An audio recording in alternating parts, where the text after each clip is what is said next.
विजयदशमी के अवसर पर नागपुर स्थित मुख्यालय में मोहन भागवत ने भाषण दिया और वो भाषण जो है आजकल चर्चा के केंद्र में बना हुआ है।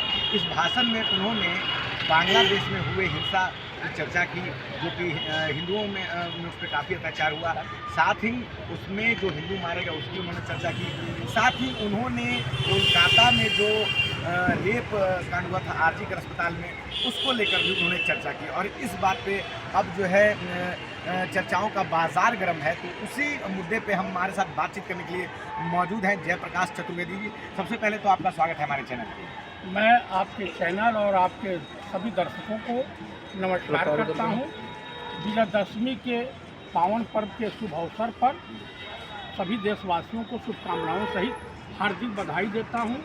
ये लोग आपस में गंगा जमुनी तहजीब की तरह से मिलते रहें और देश के भाईचारा को मजबूत करें। लेकिन मोहन भागवत जी ने कहा कि बांग्लादेश में हिंदुओं के खिलाफ हिंसा हुई और बांग्लादेश में जो एक हिंसा का दौर चला और अरब स्प्रिंग जो अरब में क्रांति हुई थी और कई तानाशाहों को हटा दिया गया था, वहाँ लोकतंत्र की स्थापना हुई थी। लेकिन अब वो कह रहे हैं कि वैसी ही स्थिति भारत में पैदा करने की कोशिश की जा रही है।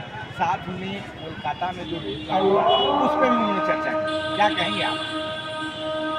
देखिए, मेरे कहने का अभिप्राय ये है कि जब नाश मनुष्य पर छाता है पहले विवेक मर जाता है। जब गीदड़ की मौत आती है तो वो जंगल छोड़ के शहर की तरफ भागता है। वही हालत मोहन भागवत की हो गई। इनकी जब जिस देश में जब तानाशाही हुकूमतें शर उठाने लगती हैं तो लोकतंत्र कायम करने के लिए देश की जनता को सड़कों पर उतरना पड़ता है।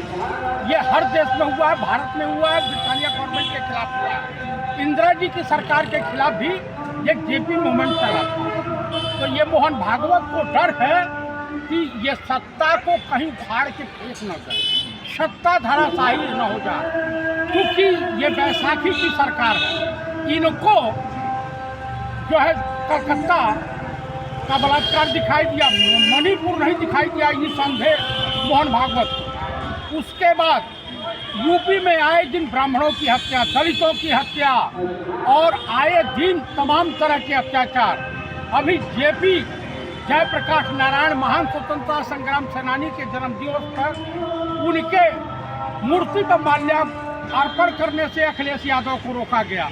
तो आप बताइए, तानाशाही नहीं है तो और क्या है? योगी आदित्यनाथ या देश के माननीय प्रधानमंत्री नरेंद्र दामोदर मोदी उर्फ राजा बाबू? आप बताइए, हरियाणा का जो चुनाव हुआ है, मध्य प्रदेश में इनके कुकर्मों का भंडा फूट रहा है।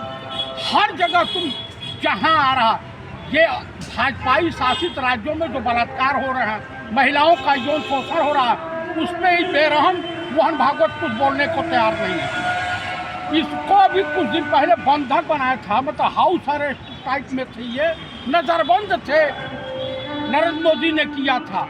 ये खबर नहीं छन करके आई, देशवासियों को नहीं पता चली, लेकिन ऐसा कुछ हुआ था। ऐसा हुआ था। इसकी सिट्टी पिट्टी गुम है, क्योंकि ये चाहते हैं कि संजय जोशी या वसुंधरा राजे सिंधिया अध्यक्ष हो और 75 साल का जो रेशियो देश के प्रधानमंत्री बना लिए, 75 साल के बाद ये कौन से मंडल में चले जाएंगे।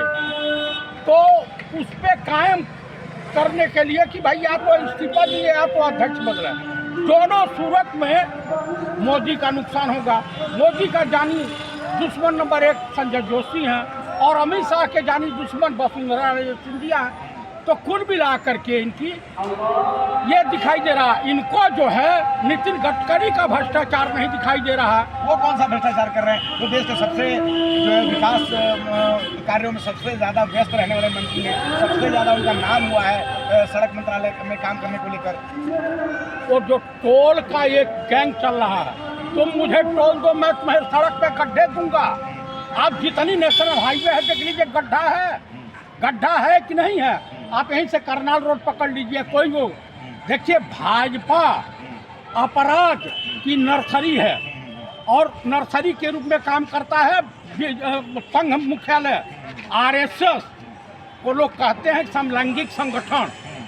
तो कुल मिलाकर के मैं यही कहूँगा कि देश में नफरत की खेती करने के लिए देश के भाईचारे को नष्ट करने के लिए हिंदुज़म की आड़ में, राम और कृष्ण की आड़ में छुप करके अपना घिनौना चेहरा ये आरएसएस वाले दिखाते हैं। अभी आप गौरी लंकेश के हत्यारों की जमानत हुई और बीजेपी के भगवा वस्त्र पहन करके हिंदू संगठन के लोग स्वागत कर रहे हैं। अभी बॉम्बे में हत्या हुई है, लॉरेंस बिश्नोई जो है साबरमती जेल में है, वहाँ सरकार किसकी है? बीजेपी की है। तो ये बीजेपी वाले किस किस नेता को निपटाने के चक्कर में है? लॉरेंस बिश्नोई के मार्फत अच्छा, ये कॉन्ट्रैक्ट किलर पाल रखे हैं। अच्छा, आप इस बात को मानने के लिए तैयार हैं कि जो वो कह रहे हैं कि देश में शासन के प्रति अव्यवस्था पैदा करके यहाँ पे सरकार को अस्थिर करने की कोशिश की जा रही है, क्या सच में ऐसा है? ऐसा कहीं कुछ नहीं है, इनकी फटी पड़ी है। मोहन भागवत और बीजेपी की आने वाले समय में जनता इनको रोडों पे काटेगी, रोडों पे स्वागत करेगी। आज टमाटर 120 रुपया किलो, महंगाई 45 रुपया किलो आलू। आप इस तरह से महंगाई बढ़ती जा रही है। ये देश का प्रधानमंत्री अडानी अंबानी का दलाली टाइम पे भी रहा है, कांग्रेस टाइम पे नहीं रहा। इतना महंगाई पे कंट्रोल हुआ कि नहीं हुआ था? आप बताइए।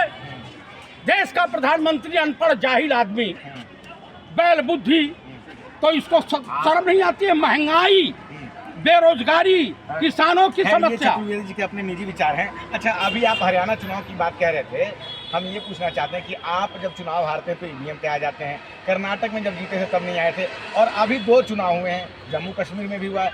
जम्मू कश्मीर में तो नेशनल कॉन्फ्रेंस और कांग्रेस जीती है, सरकार भी बना ली, तब वहाँ की बात आप नहीं कर रहे हैं। आप मुझे बता दीजिए कि जम्मू कश्मीर का जो आप परसों देख रहे थे, वहाँ प्रशासनिक अधिकारियों की पार्टी पड़ी थी।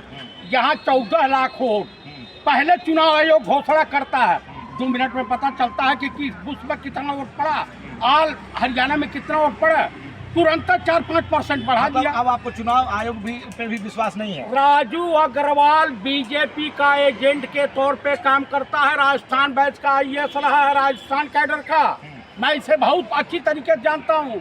इसका बाप सरस्वती शिशु मंदिर चलाता है, ये RSS की पैदाइशी है, तो मैं इसको जानता हूँ। ये इसीलिए टिका हुआ है। आप जानते हैं वो बात अलग है, लेकिन निष्पक्ष काम करने नहीं, बिल्कुल नहीं। TN शेषन थे, TN शेषन के नाम पे एक भी बात को उठाते। TN शेषन जैसा चीफ इलेक्शन कमिश्नर चाहिए देश को, इसके जैसा भाड़ नहीं चाहिए। तो मेरे कहने का अभिप्राय ये है कि जो है सबके ऊपर बीजेपी कीचड़ उछालती है। क्यों? मोहन भागवत को मणिपुर इस देश का हिस्सा नहीं है। मध्य प्रदेश में इनके राज्य में बलात्कार होते हैं, दुराचार होते हैं, भ्रष्टाचार होते हैं, वो नहीं दिखाई देता।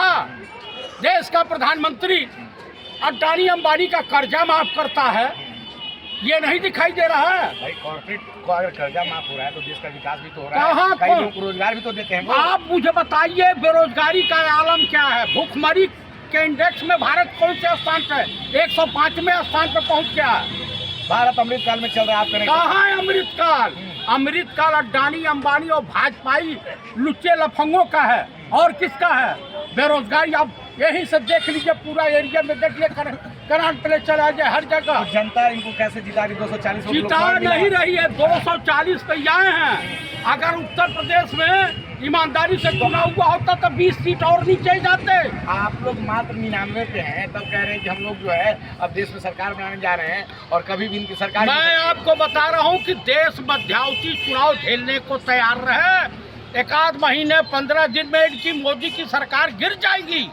1 महीने में गिर जाएगी? हाँ। तो कहीं ना कहीं मतलब ये मोहन भागवत जी की जो बात सत्य है कि भाई देश को जो सरकार को अस्थिर करने की कोशिश की जा रही है, तो क्या आप तो ये तानाशाह जो अंग्रेजी बोलना जानता नहीं हो, विदेशों में करता हो, तो उससे कैसे काम चलेगा? शासन करने के लिए अंग्रेजी बोलना जरूरी है? अगर आप UNO में जाएंगे, इंग्लैंड जाएंगे और हर जगह जाएंगे, तो आपको ज्ञान नहीं होना चाहिए? भाषाओं का ज्ञान होना चाहिए। तब फिर नरसिम्हा राव को 18 भाषा का ज्ञान था, लेकिन अगर किसी को अंग्रेजी नहीं आ रही तो इस आधार पर प्रधानमंत्री है नहीं है, उस बात पे तो आलोचना नहीं कर सकते हैं। ये दूसरे को आप मुझे एक चीज़ बता दीजिए कि कैम्ब्रिज विश्वविद्यालय से MPhil किया हुआ व्यक्ति 80 फुट समुद्र में विदाउट ऑक्सीजन गोताखोरी करने वाला व्यक्ति, पूरे जो दुनिया के किसी तरह का फाइटर और जो परिवहन विमान उड़ाने की क्षमता रखने वाला व्यक्ति, बालक बुद्धि अब बहुत मुश्किल 9वीं फेल, ये विश्व गुरु, इन्हें देश की जनता जानते हैं क्या कहती है? क्या कहते हैं? बैल बुद्धि और गधा बुद्धि। चलिए, आपके निजी विचार हैं। तो हमारे साथ अभी जयप्रकाश चतुर्वेदी जी थे, और जिस तरह से इन्होंने जो है अपनी राय प्रकट की, क्या है आपकी राय?